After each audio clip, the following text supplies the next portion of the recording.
Seattle House Mafia. All right, welcome back to another episode of Seattle House Mafia's Industry Interviews. I am Phil, your host. Today's guest literally, I hate using that word, but today's guest literally grew up in a music studio with a mother who was a professional pianist and composer. She recently performed at Festival of Yes for a sunrise set, as well as this year's APOG, where she played on top of a bus of all places. Pictures are dope. I saw them. She's been a part of the lineups for This, Caravan, Critical, Reflect, Coven, Liquid Beats, Decked Out, and is constantly collaborating on events with other crews, including us, Seattle House Mafia. In fact, we have an upcoming party that we're doing together. As studio time becomes a larger focus for her, she is involved in various projects, including a current collaboration with her sister, Katrina Cope. All that, and she is successfully running 2 businesses with a full-time job and raising a daughter. Welcome, Christinemichelle, to the studio. How are you? I'm great. Thanks for having me. Thank you for coming in. Yeah. I'll be honest, reading that, 2 things it did to me. It made me feel like a slacker, but it also kind of exhausted me.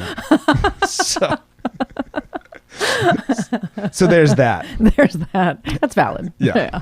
No, so I'll tell. I like to tell funny, quick stories. So I didn't know you. Well, I really didn't know you till the Jack and Block thing we did the first time, right? Like I saw you at the club and at Monkey Loft and said hi and stuff like that. But here's what I dug. We roll up to Jack and Block or Jack Block Park to set up our Jack and Block party.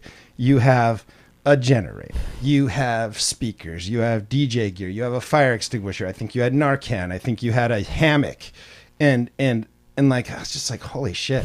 And then we started talking, and I'm like, oh no, because I was gonna help set up some sound because I brought some speakers too, and I'm like, oh no, she's gonna possibly be a micromanager. And then you just walked away after we talked for like 2 minutes, and I just ran the speakers, and I was like, oh no, she's a good manager because she recognizes competence. I might be giving myself too much credit, but she recognizes when somebody's competent. Because I just said, no, I think we're going to run the sound this way. And you're like, okay. And you just moved along. And it was your system, but it worked out really good. It sounded fucking great too. Yeah. So. And that's the fun thing is that there are so many different ways to set up sound. Yeah. Right. And like I have my way, which I like. And then every other person I've worked with has their way. And so to me, if someone is excited to do it the way they want to, great, go for it. Yeah, right. I was There's just like, so many. That made me like you instantly. I was just like, oh, she just gave me the keys to the car and we set it up and it went pretty. Except I had one speaker that was unplugged, but I figured it out. We figured it out, and I have a longer cord this time, so 10 foot this time. Yeah. Yeah. So, a few things, right? Like, there's obviously. I mean, with what you're doing, I see your name out a lot. I see you're playing with a lot of different crews.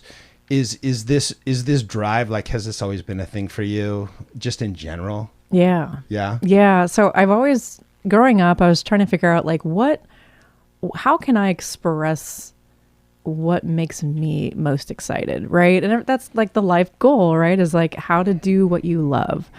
Sometimes that can be a profession, sometimes it's not, right?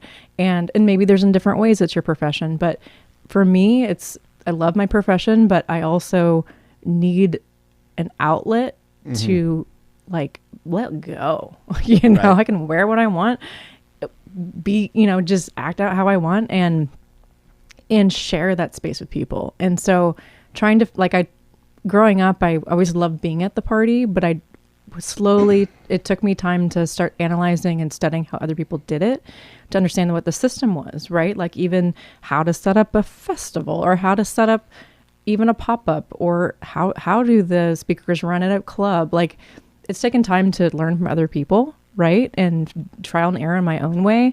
But even just like bringing people together in general, I mean, that's just brings me joy, seeing people's smiles and dancing and bringing all their different tools, the flow art, whatever it might be, fire art, like just all of it. It's a community I love so much. And I've been in it for so long. I'm always trying to figure out like, how can I give back? Right. Like what else can I do? Yeah. That became really apparent when I started sort of paying attention, right? Yeah. And we had our experience together, and we're going to have another one here soon where we're going to do part 2, which I'm super excited about. Same. Depending on when this comes out, may or may not have happened, so we'll see. But But yeah, that's it, I always wonder about that motivation, especially when it comes to like coordinating and organizing, because that to me is pretty stressful. Yeah. Like that part to me, what if nobody comes? What if like, I always like probably overthink it, but that's why the promoting thing has always been sort of a line I'd butt up against it, but didn't really cross. Okay. Yeah. But you're like good with it. Yeah. You love it. Yeah, it's fun. Yeah. Being able to highlight, especially a 1 week prior to the event, and like I ramp it up. People are probably like, "Oh, great, another one from Christine." You're so good at it, though. Thank you. I mean, I told Sangdo, I'm like, dude, I can't do that. Like, I'll actually cut and paste stuff that you post, and nice. but that's not fine. yeah. Okay, so I get that. Okay, so from more of a current perspective, but you grew up in music. You grew up with a mom that is a professional musician, right? Yep. And where did you grow up, first of all? Yeah, so Mercer Island was primarily, So born and raised Washingtonian? Yes. What? I lived in California for 2 different points of my life. Okay. So when I was under 10, like it was 6 months to 3.5 years. And then it was like 8 to 9. Encinitas, California is where we were. So we lived there for a little bit, but I was young, and I remember like the beach and a bunny hopping, the very minimal, right? the hot tub my dad built, like minimal things. But, in the Denver at one point in time, just for a brief moment, but Seattle has been my home for sure for majority of my life. So yeah. Got it. And your mom, is she still a musician? She's still around? Yeah. So she runs a full-fledged studio, and she has vocals, she has guitar. There's a few other teachers, but it's piano mostly is what she focuses on. And then also her expertise is disability, so autism. So people with special needs, right? Just trying to find... Cause she's doing music with them? Mm-hmm. Holy shit. That's her specialty. That's so Yeah. cool. Yeah. So music therapy, I mean, everybody needs it, right? And that is how a lot of folks that are under the spectrum can communicate, because for them, they can't use words. So for them, it's communicating on a tool to express their emotions. That's how they can start communicating. It's pretty amazing. That is pretty amazing. Yeah. And so that obviously, had she been doing that since you were a kid, bringing on the special needs piece? That came later. Okay. So yeah, she had always been a pianist, and that had been her world. So classical was her world, as well as her mother and my dad's mom as well. So primarily with the way that she just really wanted to have music as part of her life, right? Yeah. And so she did run a studio when we were younger, when we were very, very young, and then took a little pause to work a corporate job just to raise us 4 kids.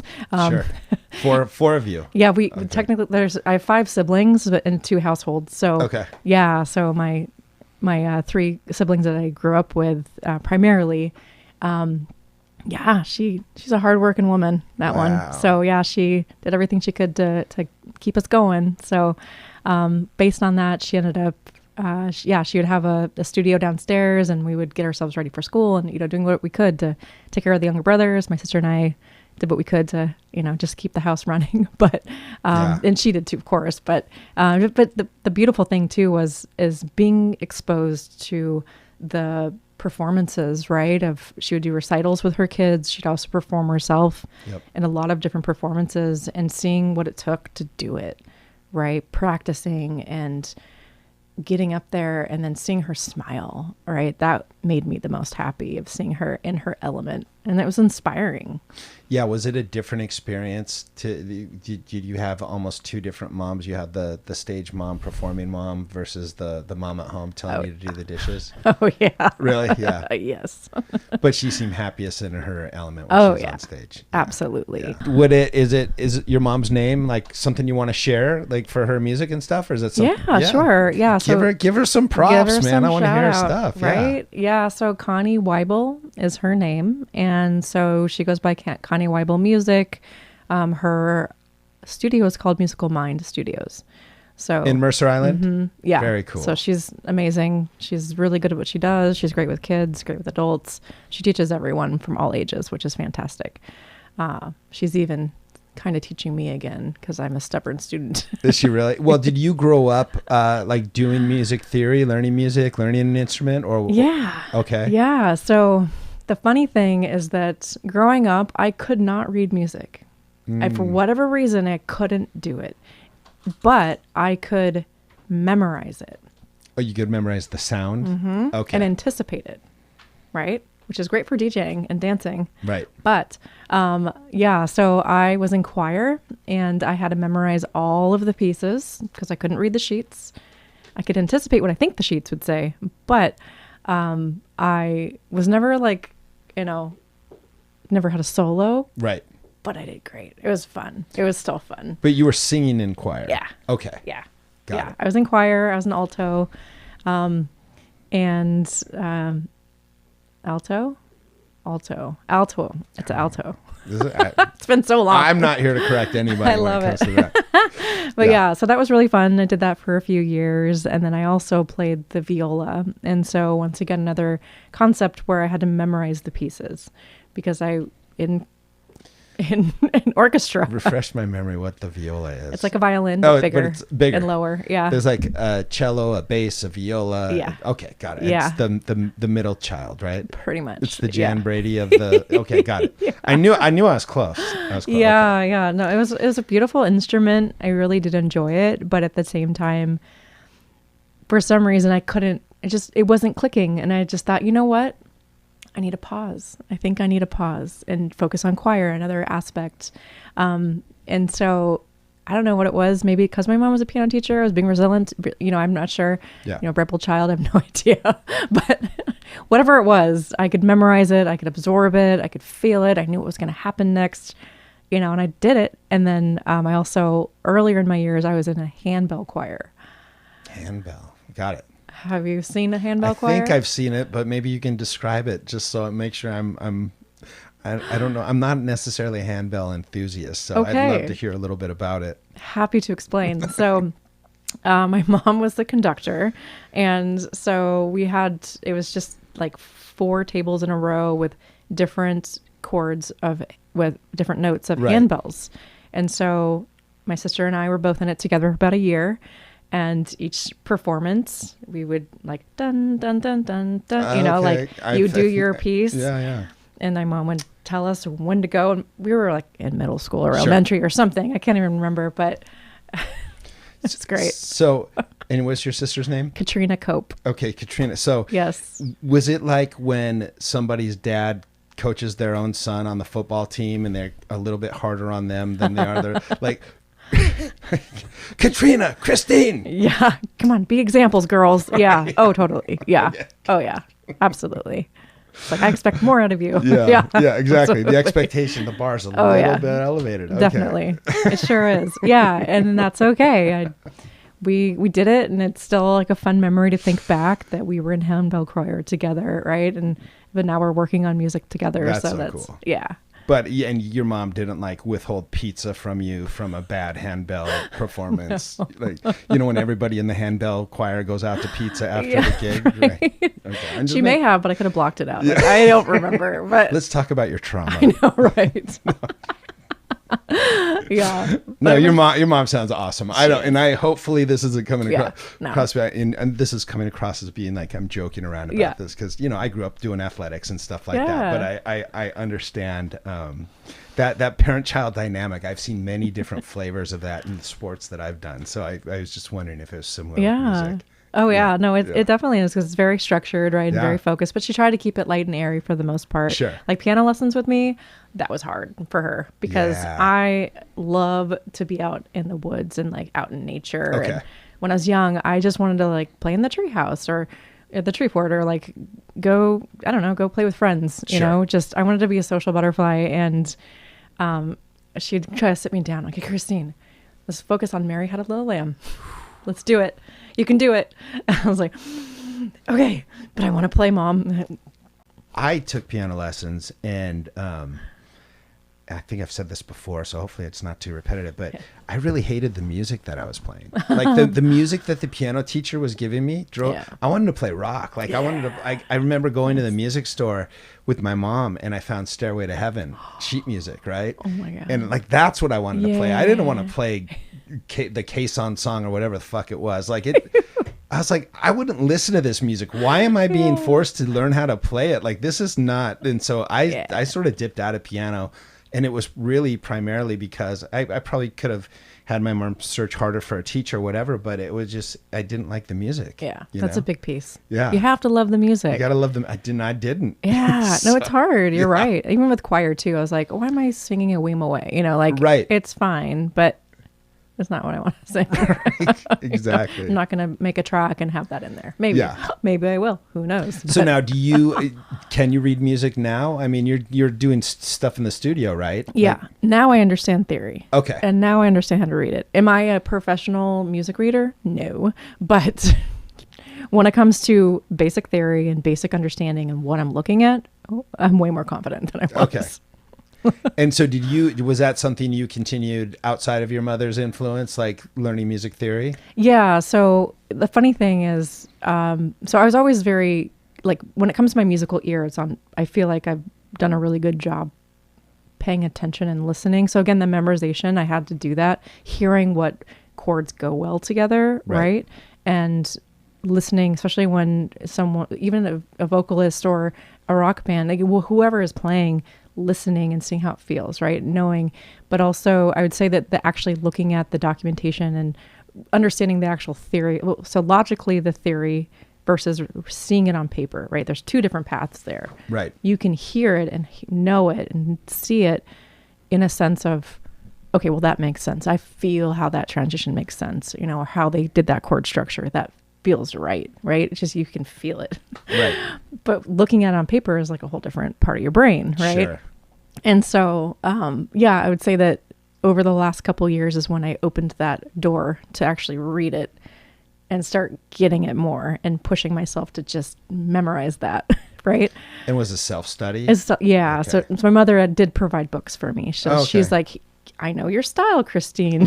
Here are the books. Here's the music theory. And then also, of course, YouTube is amazing, as well as other types of books. Totally. There's a lot of great books out there you can do to learn. Yeah. And, definitely dancing too has also helped with the mathematical side, like not counting my steps, but just like feeling how music should transition. How it transitions in X number of bars, right? And how it builds and then drops back down. Yeah, you feel it if it's off. If it's one bar off, you're like, oh, wait, what just happened? Just remind me, I got super bummed. I was doing a mix and I was like, I mixed it too early when I was recording. I was like, nobody will notice, but I noticed, Yeah. And then, and then the other DJs or producers. Yeah. They're just like, it's fine. It happens. Yeah. That whole phrasing. What's wrong with that guy. Right. Yeah. I know.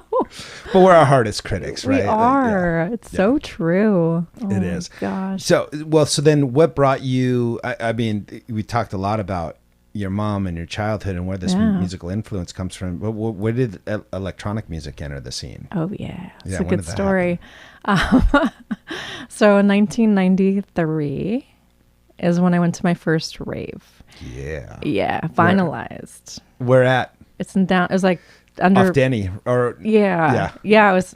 I think I was at that party. I think I know. Probably. Yeah. It was the party to be at, right? Yep. So I got in, not being of age. Rave Schmidt. I mean, they didn't nobody gave a shit about age at raves, right? So my mom dropped my sister and I off at this rave. And she's like, okay, girls, have fun. Did you tell your mom what a rave was? No. Okay. But she wanted to make sure we were there safe. Sure. Right? Like, okay, call me when it's over. Yeah. Right? And so I didn't know what to expect. My sister had gone to a couple, and so I had like her overalls on, her like striped, I think they were like gray and blue and white overalls or whatever. And I was like, okay, let's go. Yeah. I had no idea what to expect.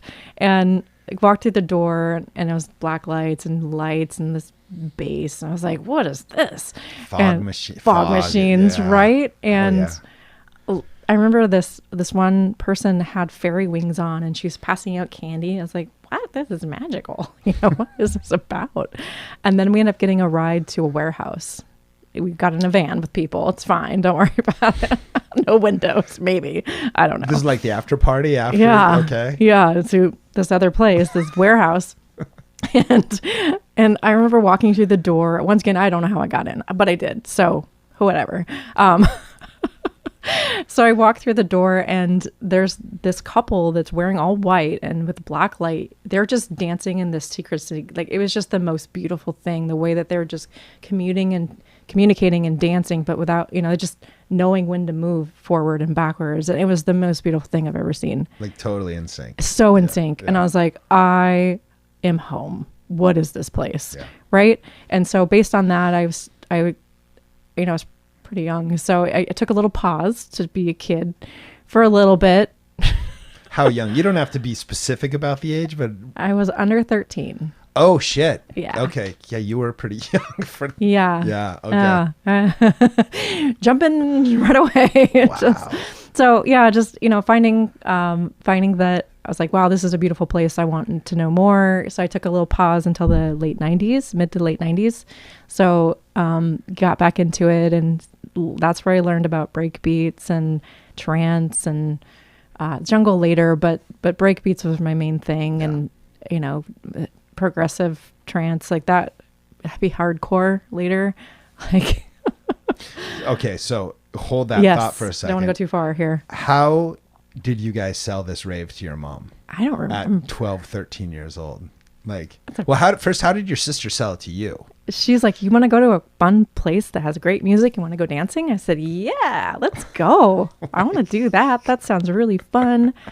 Because before, I think I tapped it in this just a little bit earlier, but, growing up, I didn't like the school dances. Sure. At all. I went to 2 and I was like, this is dumb. No, I was the same way. I don't like this. Yeah. This is not music. And I had met this one person who was DJing this was actually in high school. So this was, this was after that at my first rave. So I did meet someone who was playing like top 40s, 90s, top 40s, right?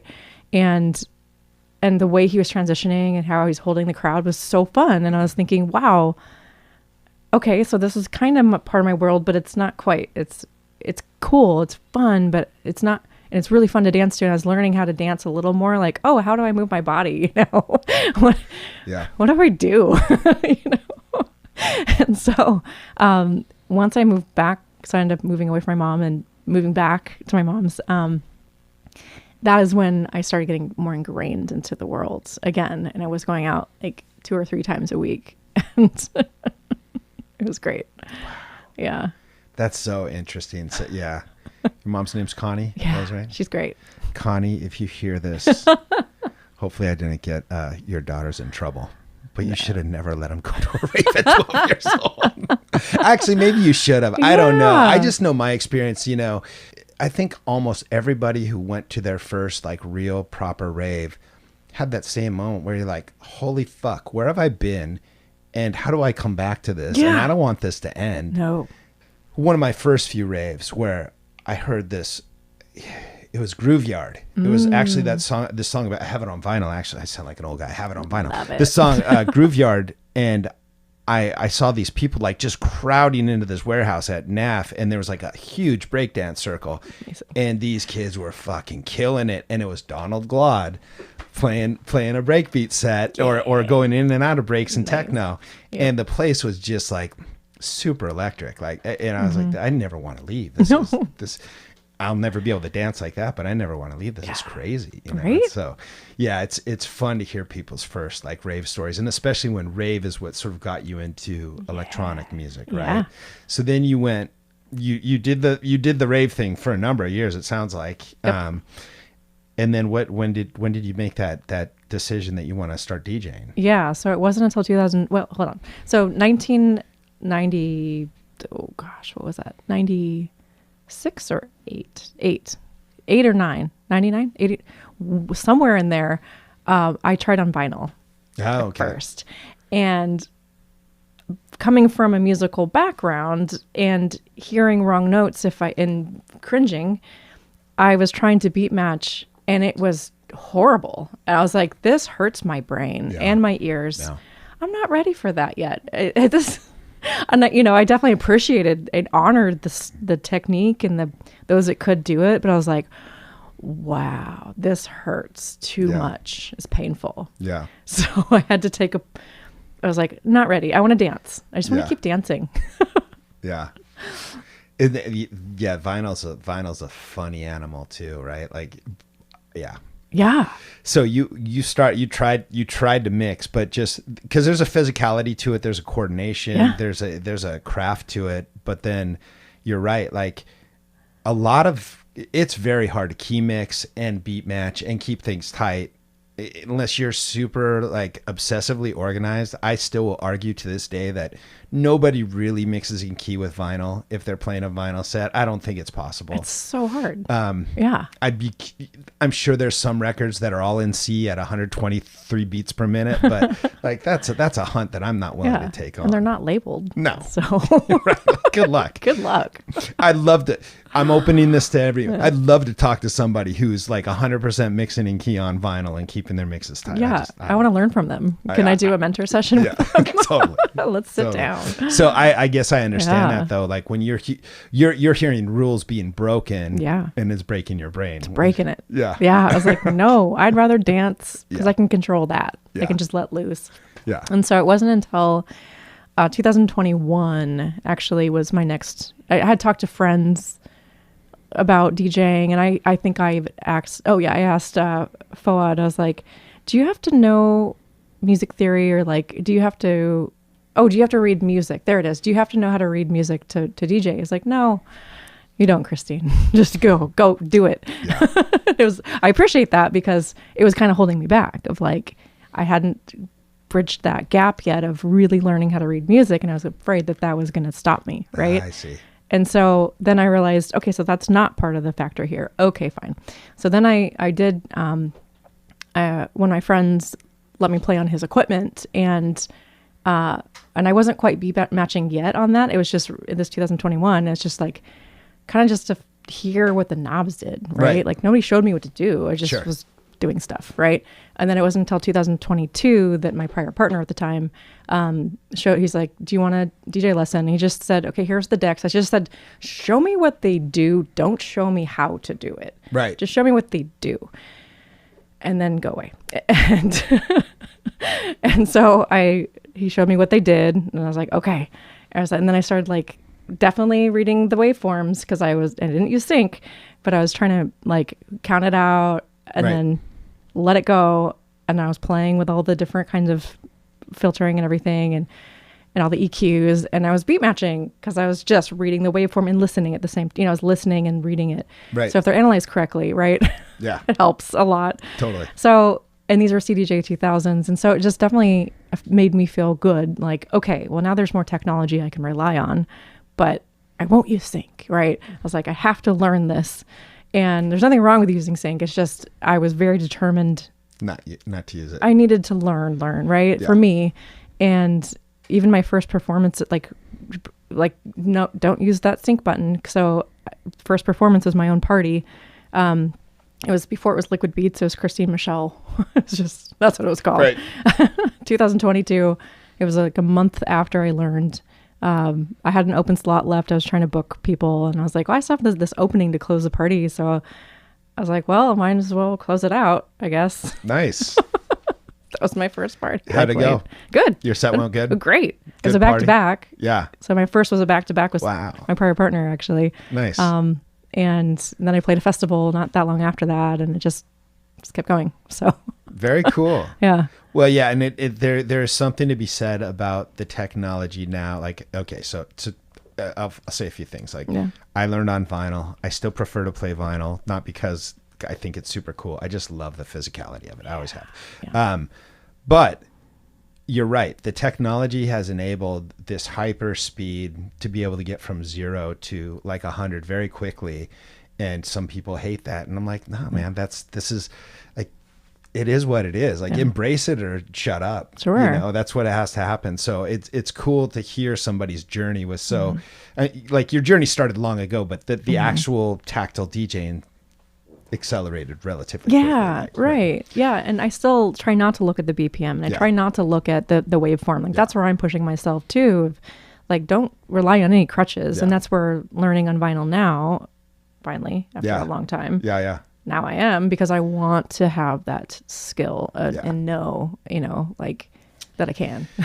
But, and I love it. Yeah. And I think it's cool. Yeah. It's cool to go back and learn on vinyl. I mean, I've really gotten back into vinyl heavy, and it's made me a better DJ digitally, and vice versa. It perpetuates. It really does. And you'll see that as you start to get competent, or I don't know where you're at on vinyl now, but it will definitely help holistically. And that's what I think people miss sometimes. They're like, old guy vinyl, like, you know, I get in internet fights all that. I don't anymore, but I have, right? And so much of it is like, well, you're not a real DJ unless you play vinyl. I don't agree with that. And then some kids are like, you don't need to play vinyl. It's stupid and heavy and doesn't work. And you can't. And I'm just like, no, there's a story in between, which is this holistic skill set that you get that you'll only get if you understand both and you've played both and you're competent at both. So at least that's my opinion. I agree with that. Yeah. No, so for sure. I think it's cool when people go back. If they've never had experience with vinyl, go back and figure you're going to find that you become a better DJ in general. Yeah. Just a selector in general. It's just so true. It's a cool thing. And having a good mentor helps too. Yeah. So I started this mentorship the program. That's the word I'm looking for, with House Cleaning Records. Okay. Yeah. Kyle. Yeah. Yep. So it's been amazing. We've had 2 sessions so far, and he knows his way around some vinyl. He does, right? And so it's been amazing to just like have his ear, and he's so patient too. Like, because for me, it's finding the tempo. Oh my God. Right. That is the hardest part. You can beat match fine, but then you lose it. You lose it. Where'd it go? You get it right. I'm such like a pitch rider, and I only ride the pitch with one hand. Everybody's got their own way. I only ride the pitch with one hand, just my right. And so you always see me. That's just how I do it. It's hard. It's great. You can get close, but to lock it and to keep it locked, and and then sometimes you'll lock it and you'll be like, I can't believe this is actually locked. And then you start questioning yourself, and then you touch it just a little bit, and then it fucks it all up, and it's vinyl for you. So it's been fun just studying the grooves, right? And knowing when something's going to stop and start anew. If you have like 5 tracks or songs, on one vinyl, knowing that is helpul. Yeah. You're like, what happened? I had it. And it's gone. Totally. No, you bring up a lot of good points. Like, I take a lot of this stuff for granted because it's been a long time since I've been doing the vinyl thing. But it's fun to hear people with fresh eyes talking about this stuff. Same pain points. And it's been fun. I've also been testing myself because I rearranged my setup. So I have my CDJs up above, and then I have my tables down below. I saw that in a picture. Yeah. So it's really fun because now I can do like one turntable, one record playing, and then 2 CDJs, or 2 once I get there, which I'm still getting more comfortable with that. Once I get both playing both records, then, and I have to expand my inventory. Yeah. That's a big one. But anyway, but then also having 2 CDJs playing at the same time, 4 decks. Hey. It's a lot. I'm going to tell you. Because I can loop those. Yeah, you can loop those. Yeah. And then even just the tactile nature of going back and forth between like your turntables to the CDJs is a challenge in its own. Like it's a different feel, and the movement's different. And you notice on a Techniques, it goes ±8, but on a CDJ, it goes either ±6 or ±10. Those fucking bastards. Like, couldn't somebody have just made it +or-8? Like, that's my biggest gripe about the because you either choose +or-10 when you go play a gig out, or you choose +or-6, and why DJ problems, right? But and by the way, I use sync a lot. Like when I play digitally, but I also feel like I've earned my stripes because I can rock a tight vinyl set too, and I will argue with anybody who says I can't. But but like when sync's there, it's like, I will use it, especially when I'm trying to do something a little bit tricky, or I'm getting kind of loopy or whatever. Sure, I hear that. And that's where I have now. Yeah. Because I needed to learn the hard way first, right? And now I will use it if I feel like, this system, it just needs it. Or if I know in my own mental capacity, I just need an extra little bump, because if it's really late and I'm tired. Or bad monitors. Right? Like, or an unfamiliar I'm mixer, helping you all. Your ears are better right now. You're welcome. I don't want to hurt your experience. Yeah, exactly. Like there's an ego there, I think, sometimes without using sync if you're so worried about the DJ who's like train spotting over your shoulder, and you're not worried about the dance floor, then you have to reevaluate what you're doing. Use the fucking sync. Yeah. Screw that guy. Yeah. Or girl. Whatever. Right. It's usually a guy though who's like judging you back. Oh, totally. Yeah, I've been judged. It's funny. It's pretty funny, actually. It's like, Yep. okay. Yep. Well, and I think the fact, and this is no slight to you. I think the fact that you're kind of, you're sort of new to that, actually new to the performance game. Now, the funny thing is you performed a lot more than a lot of locals, but it's in a much more compressed timeline, right? Yeah, for sure. And there are like old guard who get fucking mad about that. Yeah. And, again, I say, fuck you. It doesn't, they're the least of your concerns. Yeah. Oh right? yeah. I'm just pushing my sound and doing it. Like the whole point of me DJing and learning to find those sounds that elevate me and everybody else, to see the smile on people's faces when you hit that whoosh or even just that one bass line that you just can't help but dance. Like I love dancing on stage. Yeah, like after that drop, that bass gets super funky. Funky. Yeah. And I love that you mentioned dark earlier, of like the dark sounds. Like I love going deep and dark and then light and then dark. As Scorpios, I mean, we love it. Yeah. Well, psychologically, I'm a total mess. So yeah, it makes sense, right? I totally agree with you. Like playing with those sounds and playing, I definitely have my own sound. And I was going to actually talk to you about like, how would you describe your sound? Which I know is a tough question, but talk to me a little bit about that. Like, what are you shopping for? What are you looking for? What sounds get you going? Yeah. Like, what are you trying to put together? My first thing I would say is what instruments are being used. Yep. Right? Because those live sounding instruments, especially if there's a lot of them, horns, strings, I already said horns, so brass, and then, piano, but it has to be the right tune of piano. If it's too harsh, I don't like it. I can't do it, and that's okay. But if I find a track with a harp, and I know it's a harp, if I can find that, that's great. That's success. If I can find, a really beautiful, like violin or cello or something in there, it's in the way they draw it out. It's how the sound is being pushed and pulled. But my ultimate kryptonite is echo, a vocal that is echoed, like dubbed out, or just like it's like a spiral. And I'm not like, you can add more echo to it to amplify it, which is fun. But if I have a good selection of echo of voices or multiple voices, and it just gets you lost in there, and it's so fun. Yeah. But I definitely I get pulled towards instrumental, minimal vocals, right? Like, wait, I want to make sure you like echo. I love. Okay, good. Love it. So I was like, God damn. Kryptonite. I was okay. Because it can mean two different things. Well, kryptonite I see is like what weakens Superman.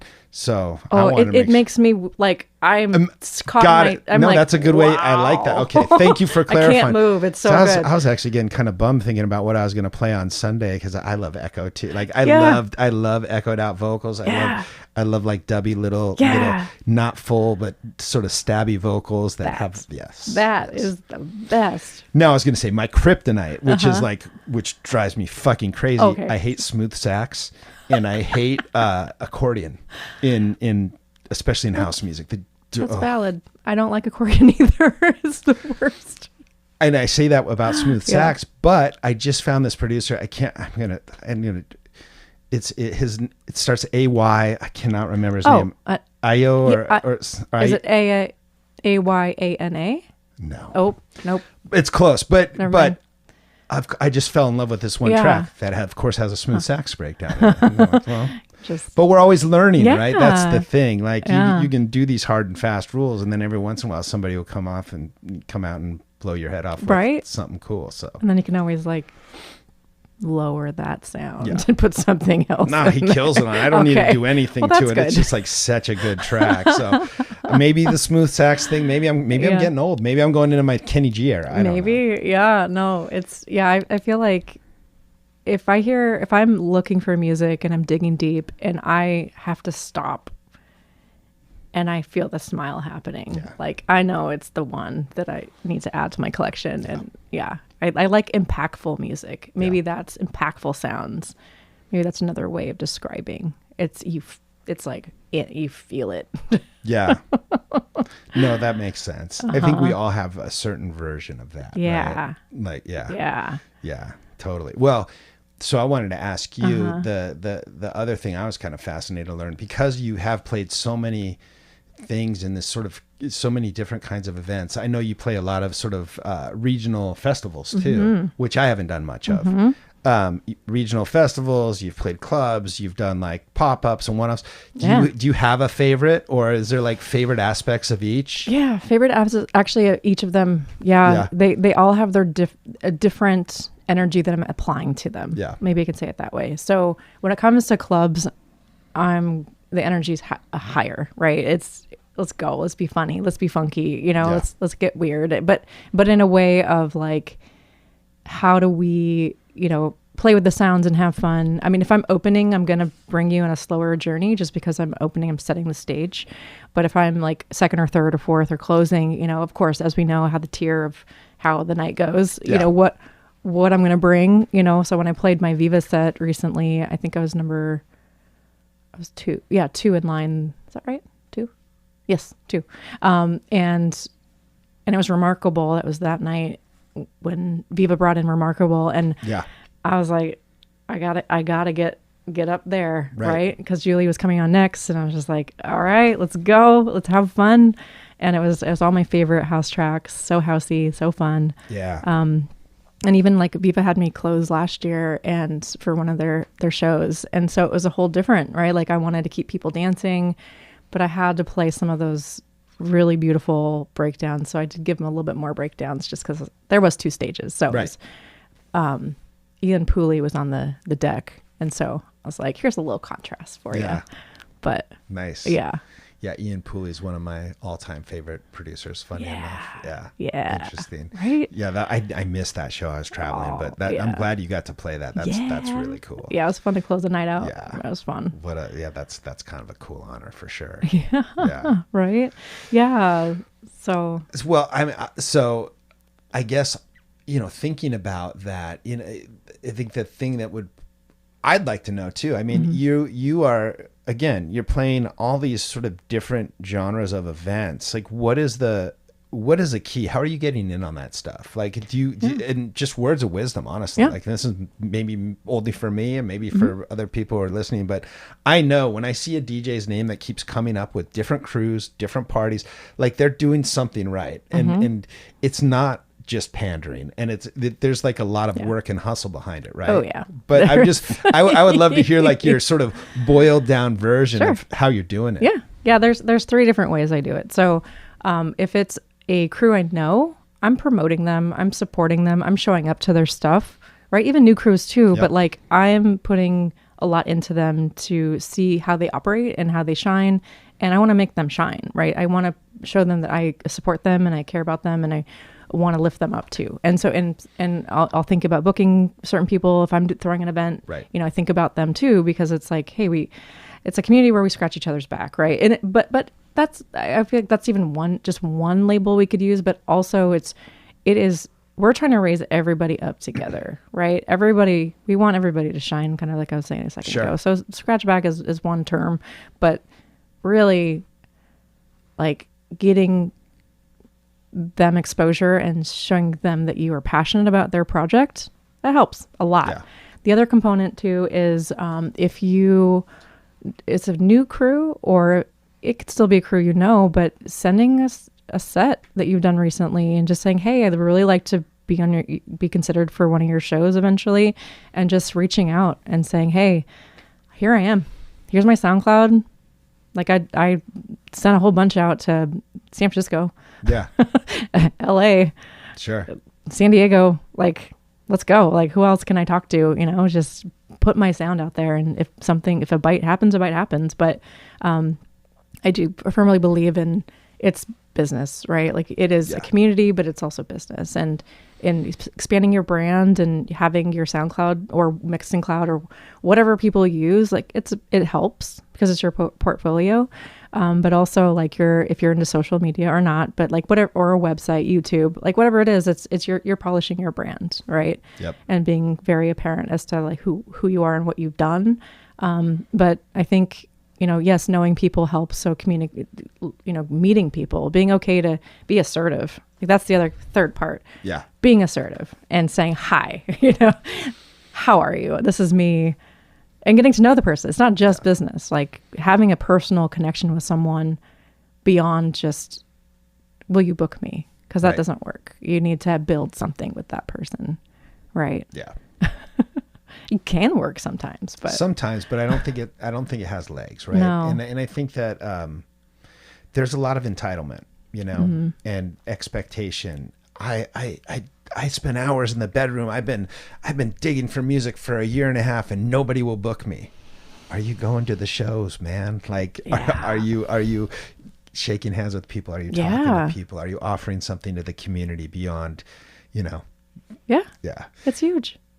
I was just laughing because I was just in California. We did a little, I did a little pop-up set on Newport Beach. I saw that. Which was super fun, so right? Cool. And people were so positive and outgoing down there.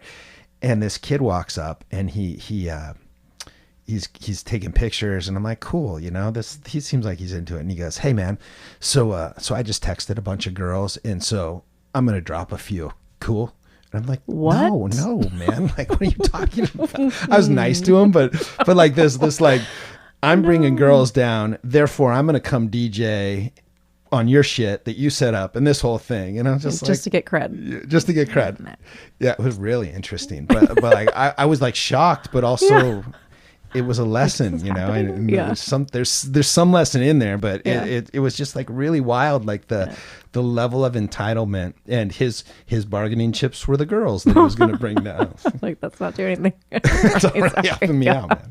So it's wow. Yeah. Yeah. But there's that out there. Yeah. And I think there's that out there in the club sometimes. And I'm not saying it's a massive problem, but I do think like there's certain levels of entitlement and just this lack of understanding, this lack of connection.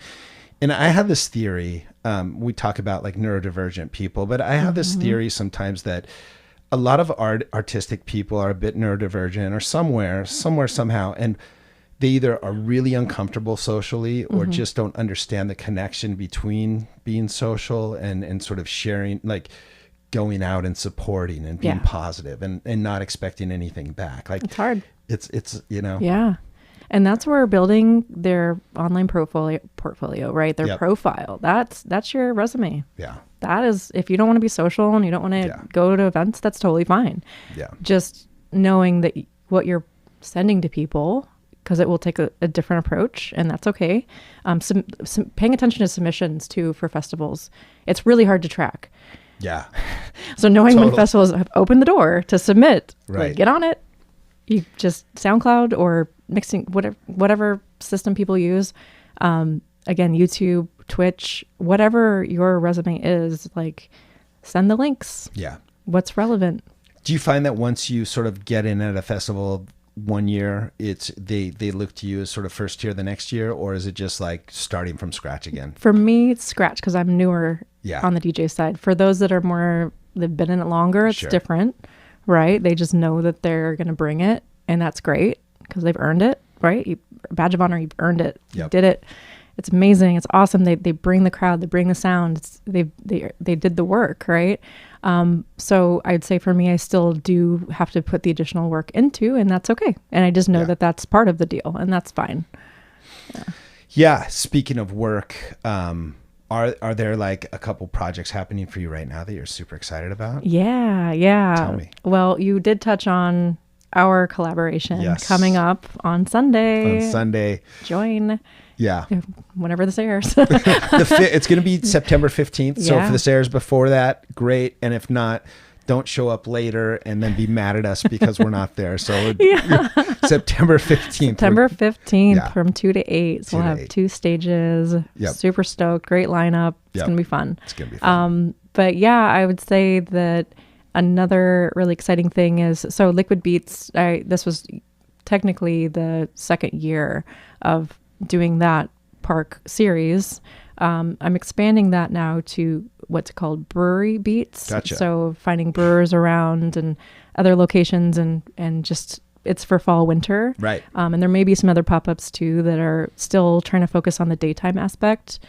to really give people something different, right? And people do these things out there, so it's not new, but it's new name. And but the cool thing is Liquid Beats, which I've been to a couple of those, are super cool and chill and great music and really well put together. Thank you.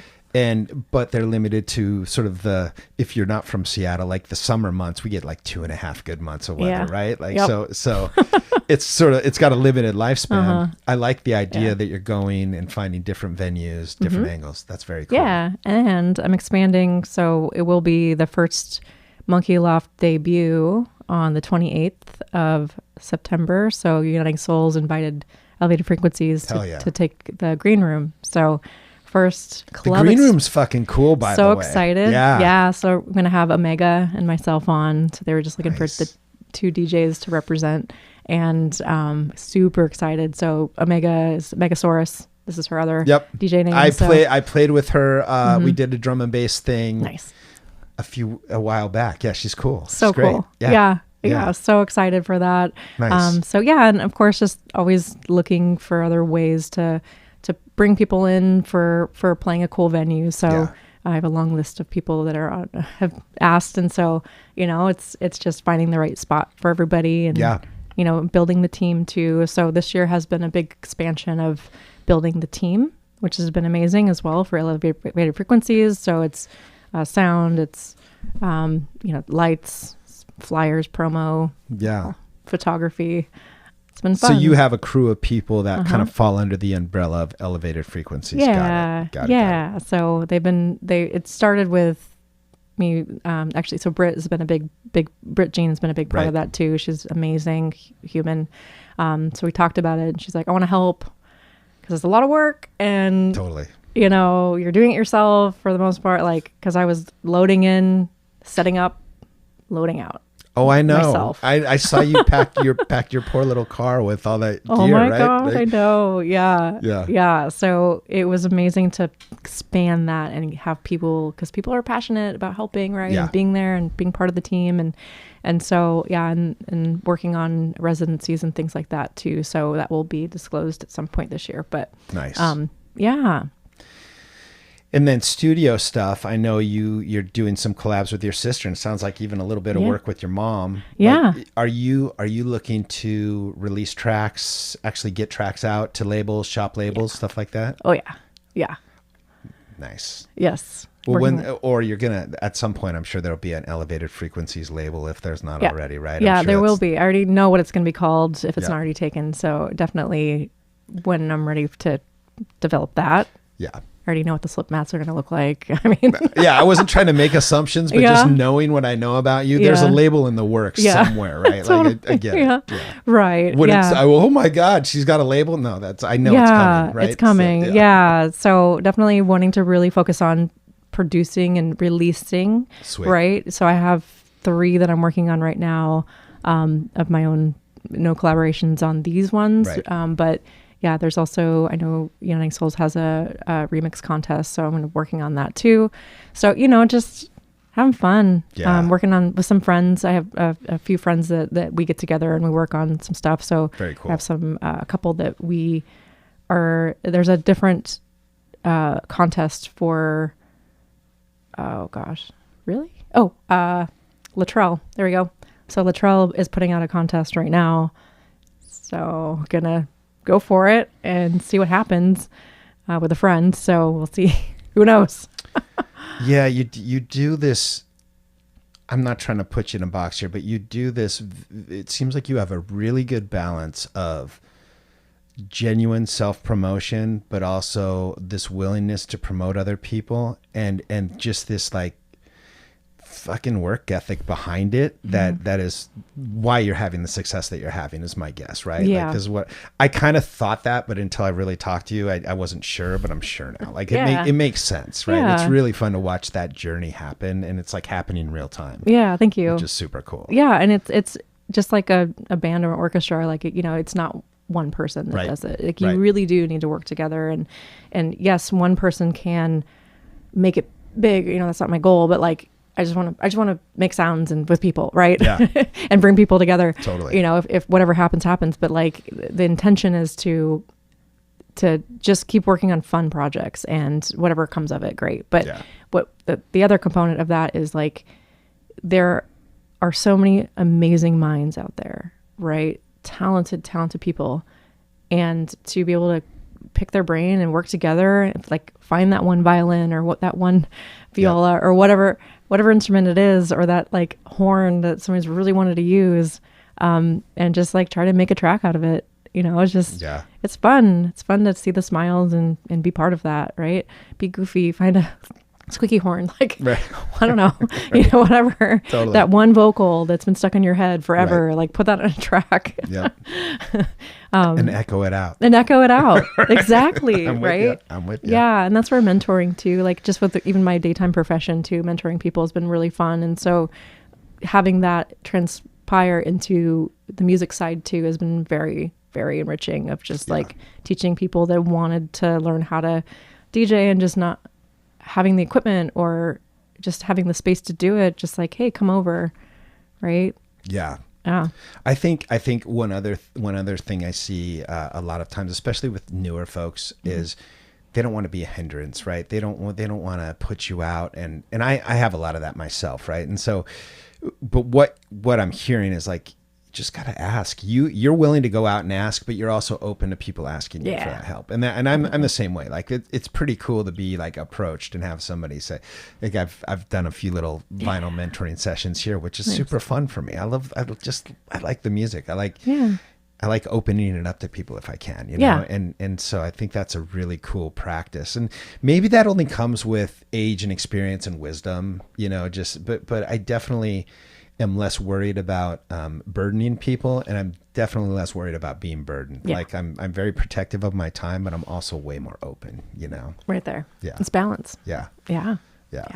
No, that's very cool. Yeah. Well, I mean, I could sit here and talk to you for another hour, but I want to get you on the decks and I'll see what you're going to play. For sure. And just want one more opportunity. If there's anything we missed, any people you want to shout out, you don't have to do anything. If you covered it all, it's good. But I just like open space to say anything else or promote anything else. Sure. Take the floor. Sounds great. Yeah. Well, first off, I appreciate all you guys. Like Seattle House Mafia, major props. Shout out to you guys. You guys are rad. Like you have a great system. You do so much for the community by doing this interview, exclusive mix. It's been a blast. I mean, let's start there. Like you guys are doing so much. Thank you. And it's been fun seeing your journey, and your camera game is on point. Unbelievable. I can't take any credit for it, but it's unbelievable. Yeah. And then, I mean, I just definitely, Seattle has been my home, and just like the community and it's been so amazing. And like going out to venues and festivals and just knowing I'm home, right? Like this is home. And so continuing to rise other people up and whatever crews are out there that, it's just fun to see everyone's journey. And so, I'm going to do it until my legs don't work and my brain doesn't work. So, I mean, that's my goal. My grandma was 102. So frankly, I got some years left, I hope. Well, and I get the sense that you're pretty able to tap that 12, 13-year-old Christine every now and again when you're on the dance floor. And so that's the kind of shit that keeps us young, though, for sure. True. Right? Yeah, it's fun. It's so fun. I would say I do appreciate the 90s and like the dance style because it was very visual, right? And so people have asked, like, how do you move your body like that? I'm like, I don't actually know. The isolating parts, I don't know. There's things that help with that, but totally. But all the same, like, I don't know. I definitely am excited for this year. There's gonna be a lot of fun things that occur, and next year, especially, I think that just continuing to build elevated frequencies and continuing to push the sound, and working with folks with all these music opportunities. So let me know if you want to work together. Yeah, that's awesome. Yeah, you got a lot of cool shit going on, and just we're always down to collaborate and figure stuff out. So it's been super fun working with you so far. So yeah, here's to 2024, I guess. I don't know. 25 25 coming up. Yeah. Well, good. It's great to have you in here. Thank you so much. Looking forward to your set, and let's get after it. All right. Sounds great. Seattle House Mafia.